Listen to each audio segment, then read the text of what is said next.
አሁን ላይ ድሮን ዴሊቨሪ እጅግ አስገራሚ ሆኗል። የዩኤስ ካምፓኒዎች ዋልማርት እና አማዞን ግንባር ቀደሞች ናቸው።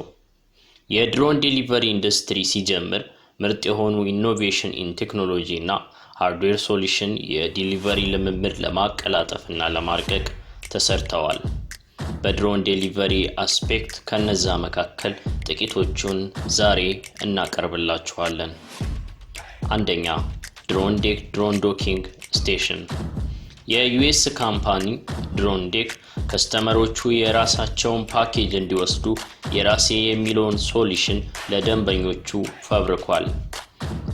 ክላይሜት ኮንትሮለር እና ሶላር ፓወርድ የሆነ የድሮን ዶኪንግ ስቴሽን ነው።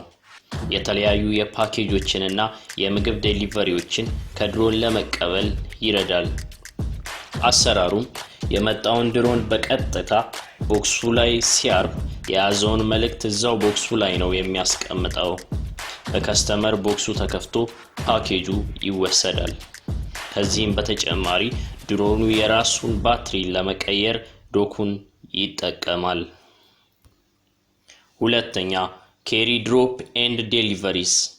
ኤ ቱ ዜድ ድሮን ዴሊቨሪ የዚህ አገልግሎት በሰፊው መስጠት የጀመረው አዲስ ኢንተግሬትድ ካርጎ ድሮን የሆነው RDST ያምንም አይነት ቅርጽ ያለውን ዕቃ እስከ 10 ኪሎ ግራም ድረስ ሳይቸገር ከተፈለገበት ያደርሳል።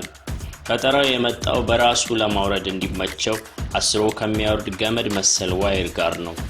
ያም ድሮን መሬት እንዳይወርድና ከሰዎች ጋር ምንም አይነት ንክኪ እንዳይኖር ያደርጋል። ሶስተኛ ድሮን ቴኪንግ ኦፍ ፍሮም ዴሊቨሪ ቫንስ ኤንድ ቴኪንግ ቱ ሮቦትስ። አውቶሜከር የሆነ ፎርድ የራሱን ፓተንት ፐብሊሽ አድርጎ ነበር።